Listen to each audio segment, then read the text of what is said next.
오늘도 주회전에 올라오신 여러분을 주님의 이름으로 환영하고 축복을 드립니다. 1492년에 스페인의 탐험가였던 크리스토퍼 콜럼버스는 신대륙 아메리카를 발견을 하게 됩니다. 당시의 사람들은 멀리 바다에 나가게 되면 낭떠러지에 떨어져서 죽는다라는 사고를 가지고 있었을 시대였습니다. 하지만 그 당시에 이탈리아 천문학자인 토스카넬리라는 사람은 지구 구형설에 대한 부분을 말했습니다. 지구는 둥글다라는 것을 말하면서 유럽과 아시아 사이에는 좁은 바다가 있다라고 말을 합니다. 이 주장을 굳게 믿은 콜럼버스는 1492년에 에스파냐의 여왕 이사벨라의 원조를 받아서 세 대의 배로 팔로스 항을 떠나서 70일간의 항해를 하게 되고 드디어 서인도 제도에 도착을 하게 됩니다. 그 이후에도 대서양을 건너서 세 차례씩이나 중앙아메리카와 남아메리카를 탐험하게 됩니다. 그는 머릿속에 이곳이 바로 인도다라는 생각을 가지고 인생을 마쳤습니다만 그 이후에 그 신대륙의 이름이 아메리카로 불리게 되었습니다. 여러분, 이것은 사실은 실로 엄청난 일입니다. 왜냐하면 모든 사람들이 그곳으로 가면 죽는다라는 말을 했음에도 불구하고 이 콜럼버스는 그 죽음을 향해서 나아갔기 때문에 그렇습니다. 그것이 무려 600년 전에 있었던 일입니다. 이것은 목숨을 건 항해였습니다. 그래서 사람들은 많이 그를 조롱했습니다. 그것이 가능한 것이냐, 그를 마구 놀려댔습니다. 미쳤다라고 말할 정도였습니다. 그래서 그의 일기장에 이러한 일기를 남겼습니다. 사람들은 모두 나를 보고 비웃었습니다. 하지만 성령님께서 내게 수평선 저 너머를 보게 하셨습니다. 의로와 용기를 주셨습니다. 나는 성령님께 순종하였습니다. 참 얼마나 아름다운 고백입니까? 성령님께서 내게 수평선 너머를 보게 만드셨습니다. 그 위대한 고백을 콜럼버스는 하나님께 드렸습니다. 성령님께서는 콜럼버스에게 하늘의 음성을 듣게 하시고 그 음성을 쫓아서 그 먼 곳을 향해할 수 있도록 만들어 주셨다라는 사실입니다. 그 음성에 순종하는 모험을 단행함으로 말미암아 드디어 귀한 새로운 아메리카를 발견하게 된 것입니다. 수요예배 시간에 여러분께 말씀을 드렸는데 심리학자 폴 투르니에는 이런 말을 했습니다. 사람들이 언제 가장 흥분하는가? 다른 때가 아니라 새로운 모험을 할 때다라는 말을 했습니다. 사람들이 가장 흥분할 그 시간은 모험을 단행할 때다. 보이는 수평선이 끝이 아니다라는 것입니다. 수평선 너머를 향해서 나아갈 수 있는 능력이 우리의 삶 속에 필요하고 그 영성이 필요하다라는 사실, 수평선 너머를 향해 나아가는 신앙적인 모험이 우리에게 무엇보다 필요합니다. 신앙은 모험이라고 할 수가 있습니다. 하나님을 향한 새로운 시도와 새로운 도전을 해야 됩니다. 그때 하나님께서는 우리가 보지 못한 그곳을 보게 만들어주시고 우리가 생각지도 못한 새로운 일을 우리에게 보여주심으로 말미암아 그 일을 행할 수 있도록 만들어주신다. 그 모험을 향해서 나아갈 수 있는 은혜가 우리 가운데 있을 때에 우리는 그것을 통해서 더욱더 한층 성숙한 신앙애로 도약할 수 있습니다. 하나님께서는 이사야 선지자를 통해서 보이지 않는 수평선 너머를 우리가 볼 수 있도록 말씀해 주고 있습니다. 인간의 관점으로는 도저히 보지도 못하고 깨닫지도 못하는 비밀을 보여주시면서 나에게 새로운 일이 펼쳐지고 있다, 이 일을 행하기를 원한다 라고 말씀하시는 주님의 음성을 이사야 선지자를 통해서 우리에게 분명하게 말씀을 해주고 있습니다. 오늘 본문의 말씀이 바로 이것에 대한 부분입니다. 그 말씀을 하시기 전에 먼저 하나님께서는 저와 여러분 그리고 하나님과 이스라엘 백성들과의 관계 설정에 대해서 다시 한번 집중적으로 말씀하십니다. 하나님께서는 우리에게 하나님의 새 일을 보고 그 일을 행하기에 앞서서 그것을 행할 수 있는 관계의 문제를 먼저 우리에게 말씀하신다라는 사실입니다. 사람과 사람 사이의 관계의 친밀도를 말할 때에는 그 사람이 말하고 있는, 아니 부르는 호칭을 보면 알 수가 있습니다. 대개 공식적이거나 사무적인 관계에 놓여 있을 때는 공식적인 직함을 사용합니다만 평상시에는 대부분 그 사람의 이름을 부릅니다. 야곱아, 이스라엘아 라고 하나님께서 이스라엘 백성들을 부르고 계심을 오늘 볼 수가 있습니다. 1절 말씀, 우리가 많이 읽은 말씀인데요, 다시 한번 1절 말씀 보도록 하겠습니다. 같이 한번 읽겠습니다. 시작. 야곱아, 너를 창조하신 여호와께서 지금 말씀하시느니라. 이스라엘아, 너를 지으신 이가 말씀하시느니라. 너는 두려워하지 말라. 내가 너를 구속하였고 내가 너를 지명하여 불렀나니 너는 내 것이다. 아멘. 저는 이 말씀을 무척이나 좋아하고 사랑합니다. 너무나 귀한 말씀으로 마음속에 품기 때문입니다. 하나님께서 이스라엘 백성들을 야곱아, 이스라엘아, 이스라엘아 라고 부르고 계십니다. 그 부르심 이면 속에는 하나님께서 그들을 어떻게 사랑하시는가 하는 것을 잘 말해주기 때문에 그렇습니다. 하나님께서 이스라엘 백성들을 향해서 그들을 얼마나 사랑하시는지, 하나님께서 이스라엘 백성들을 만드시고 그들을 구원하시기 위해서 자신의 모든 값을 다 지불하시고 그들을 지명해서 그들을 불렀다라고 말씀하십니다. 그러면서 너는 내 것이다 라는 아주 강한 표현을 하고 계십니다. 다른 사람들이 절대로 넘볼 수 없는 존재가 바로 너다. 이 부르심 속에는 내가 너를 위해서 행동하겠다, 내가 너와 함께 하겠다, 내가 너에게 새로운 큰 일을 향한 하나님의 비전을 보여주겠다라고 말씀하시는 하나님의 의지가 함께 내포되어 있습니다. 여러분, 사람들은 사랑한다, 사랑한다 말들을 많이 하지만 말로만 그치는 사랑이 얼마나 많이 있습니까? 그런데 하나님의 사랑은 우리가 잘 알듯이 말로만의 사랑이 아니라 반드시 그 사랑은 드러나게 되어 있습니다. 하나님께서 너는 다른 사람의 것이 아니라 너는 내 것이다 라고 강력하게 표현하신 것은 다른 것이 아니라 내가 너의 삶을 통해서 내 사랑을 드러내기를 원한다, 그 사랑을 위해서 내가 일한다, 그 사랑을 지키기 위해서 기꺼이 사랑하는 아들까지 십자가에 못 박아서 너희를 위한 사랑을 증명해 보이겠다라고 말씀하는 하나님이십니다. 그러니까 하나님의 사랑은 행동하시는 사랑입니다. 하나님의 사랑은 현실에서 구체화되는 밖으로 드러나는 사랑입니다. 그래서 그 드러난 사랑을 이스라엘 백성들에게 보여주셨고 지금 저와 여러분의 삶 가운데도 그 사랑을 보여주고 계십니다. 우리가 그 사랑을 볼 수 있는 은혜가 있어야 되는 것들이지요. 그리고 우리는 그 사랑을 내 삶을 통해서 경험했을 때에 우리는 믿음으로 고백할 수 있습니다. 아, 하나님의 사랑이 이것이구나. 하나님의 사랑이, 나를 향한 하나님의 사랑이 이렇게 구체적으로 나의 삶을 통해서 행동화되어졌구나. 그러므로 말미암아 지금 내가 삶을 살고 있구나. 우리는 주님 앞에 확실하게 고백할 수가 있습니다. 이 고백이 뒤따를 때에 하나님께서는 저와 여러분을 향해서 하나님의 비전을 보여주십니다. 하나님의 새 일을 보여주십니다. 하나님의 큰 일을 우리에게 보여주시고 그 일에 담대하게 동참할 수 있도록 만들어 주십니다. 저와 여러분의 삶 가운데 이런 은혜가 있기를 간절히 소망합니다.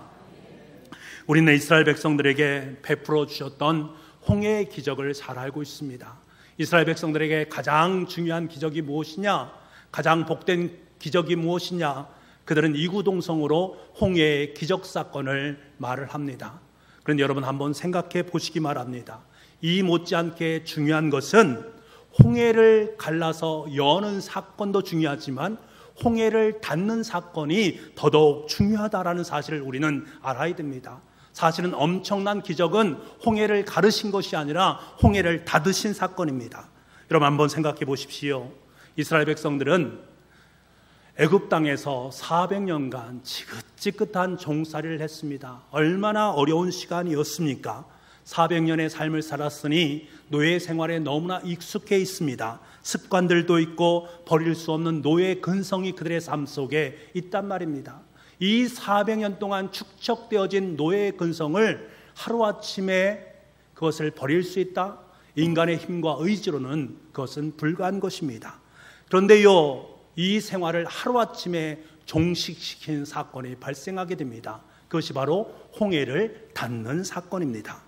홍해를 닫았을 때에 그들은 노예로 삼았던 애굽에서의 모든 생활을 다 청산할 수 있었습니다.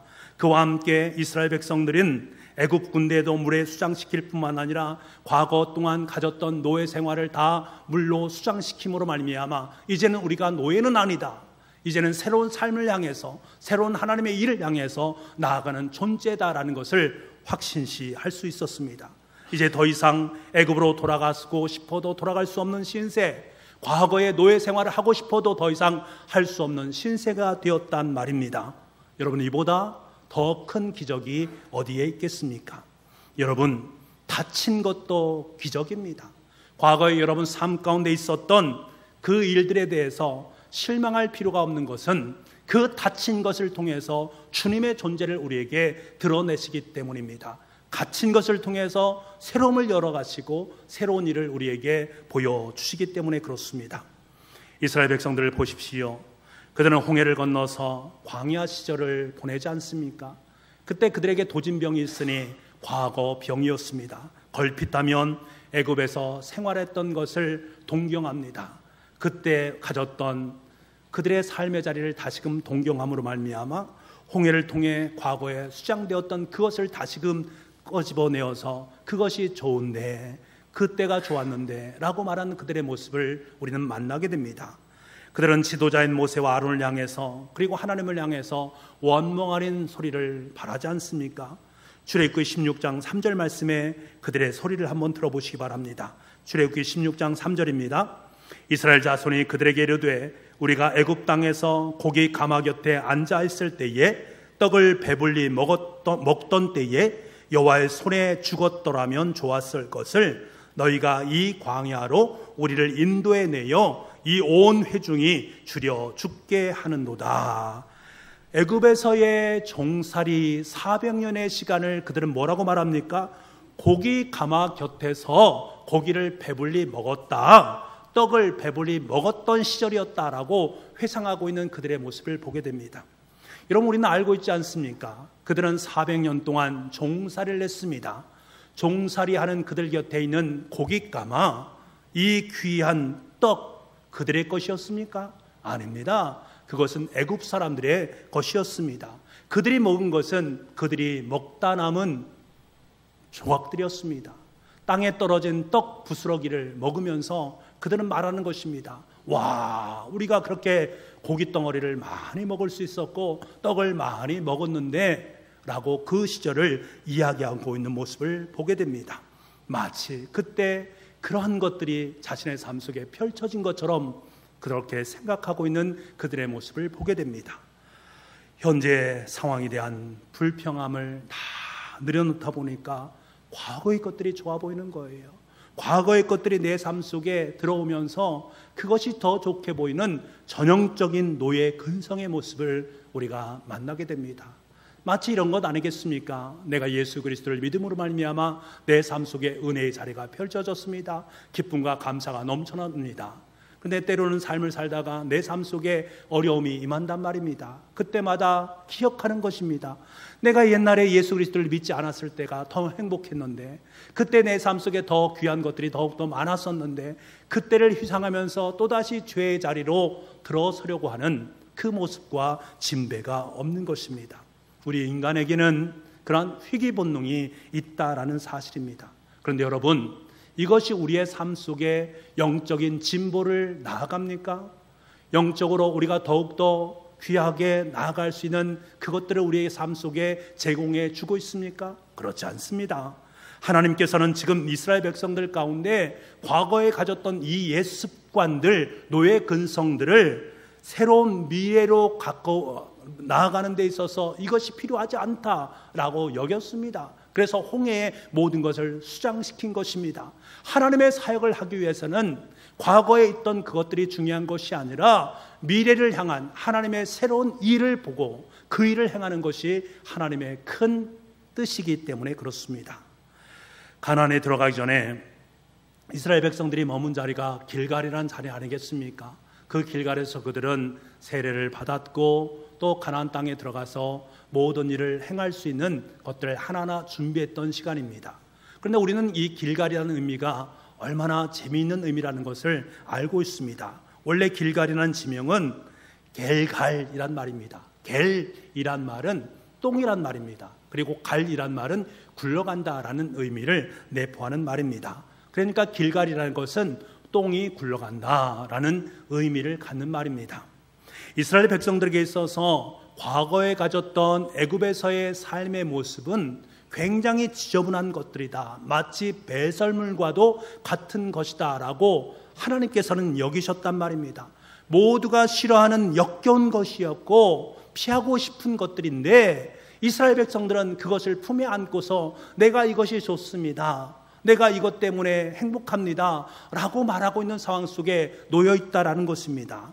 하지만 우리는 잘 알고 있습니다. 이 길갈이라는 곳에 머물러 있는 한 우리는 가나안 땅, 하나님의 새 일을 만날 수가 없습니다. 길갈을 떠날 때 비로소 가나안 땅에 들어갈 수 있고 하나님께서 우리에게 말씀하시는 새로운 일을 행할 수 있는 은혜가 우리 가운데 있습니다.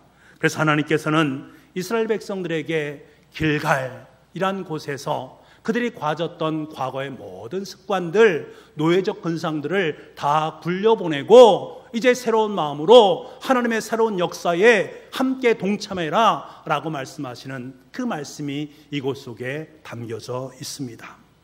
여러분, 하나님의 마음은 이스라엘 백성들의 과거의 역사에 있는 것이 아닙니다. 하나님의 마음은 저 가나안 땅에 있습니다.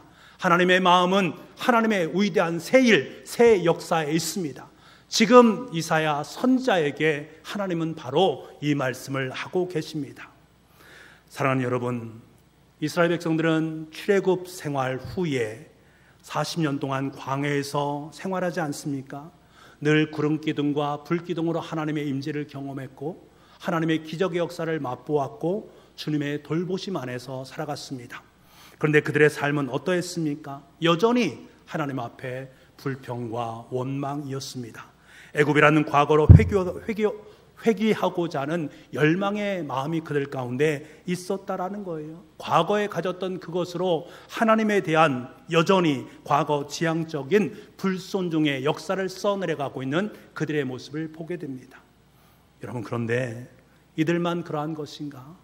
예수 그리스도를 만난 이후에도 여전히 이스라엘 백성들의 모습이 우리의 삶 가운데 있단 말입니다. 때때로 과거의 삶을 동경하면서 과거의 죄의 자리로 다시금 돌아가고자 하는 불순종의 마음이 우리 가운데 있음을 부인하지 않을 수 없습니다. 주님은 그러한 우리에게 말씀하시는 것입니다. 길갈해야 된다. 배설물을 굴려보내야 된다. 길갈 이전의 삶의 습관, 과거의 습관에서 벗어나서 이제 새로운 미래를 향해서 나아가야 된다. 새로운 하나님의 일을 향해서 하나님의 비전을 품고 나아갈 수 있는 은혜가 있어야 된다. 너희들이 바라볼 땅은 저 가나안 땅이다 말씀하시는 하나님의 말씀이 있습니다. 사도 바울은 우리에게 선언하지 않습니까?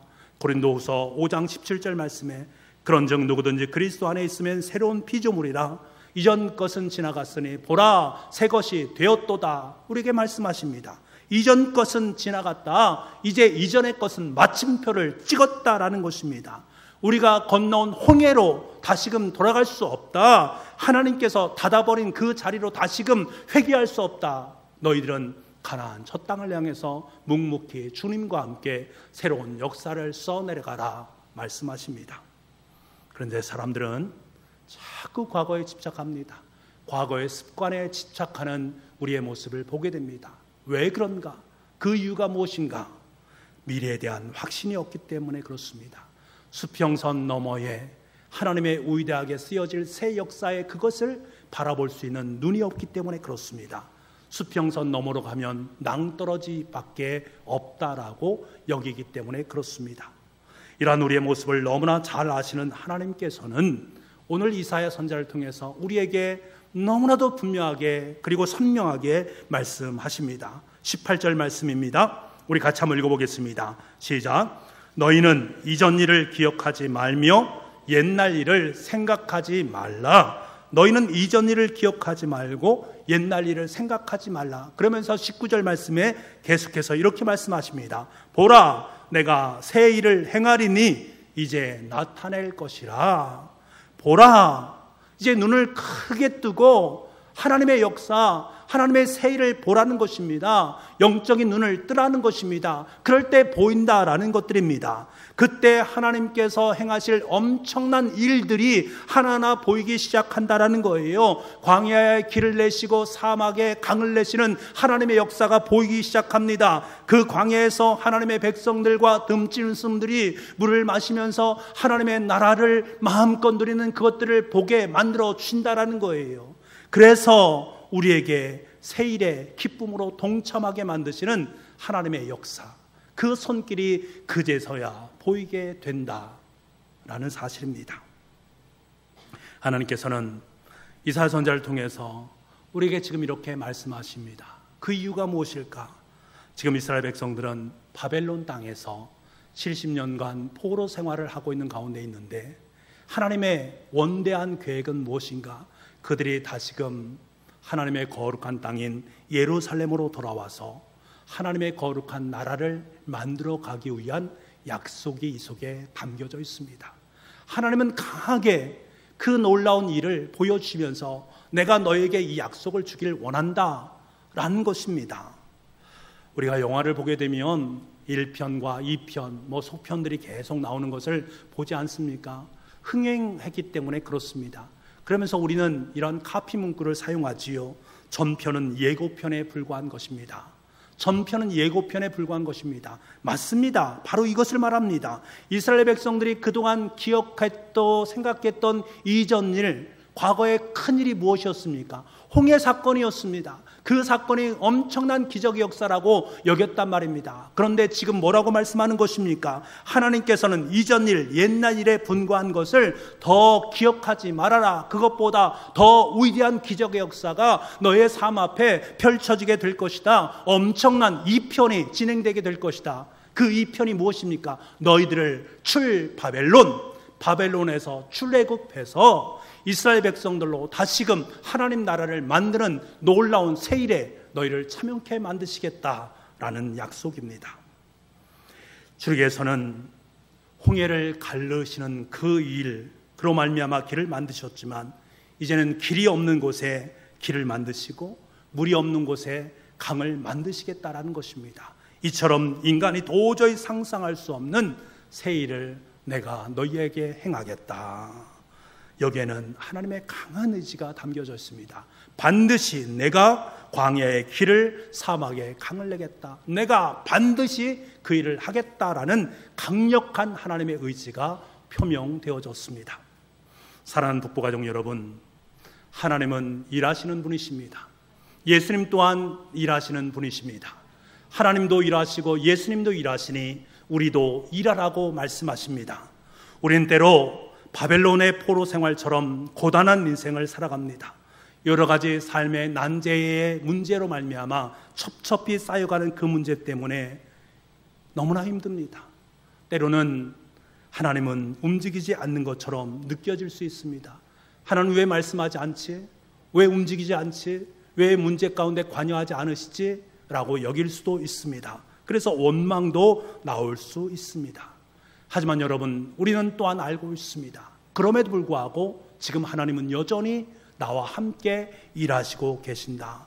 단지 우리에게 이것을 분명하고 선명하게 볼 수 있는 믿음의 눈이 없기 때문입니다.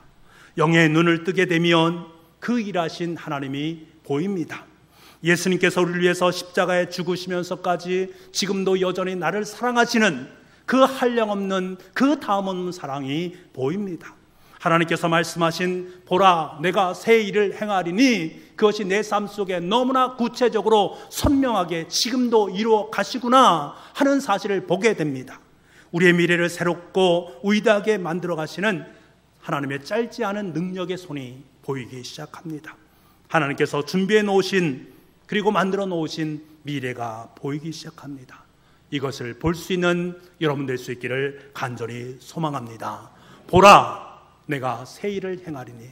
새 일을 행하는 것은 보는 것을 전제하지 않고는 절대로 새 일을 볼 수가 없습니다. 보시기 바랍니다. 하나님을 보시기 바랍니다. 눈을 활짝 열어서 하나님의 비전을 발견하시길 바랍니다. 그 일이 여러분의 삶 속에 새 일로, 큰 일로, 능력의 일로 작동할 수 있기를 간절히 소망합니다. 하나님은 우리의 미래를 열어가시는 분입니다. 과거에 머물러 있는 인생이 아니라 미래를 향해서 하나님의 큰 일을 써내려가기를 원하시는 주님을 만나시길 바랍니다.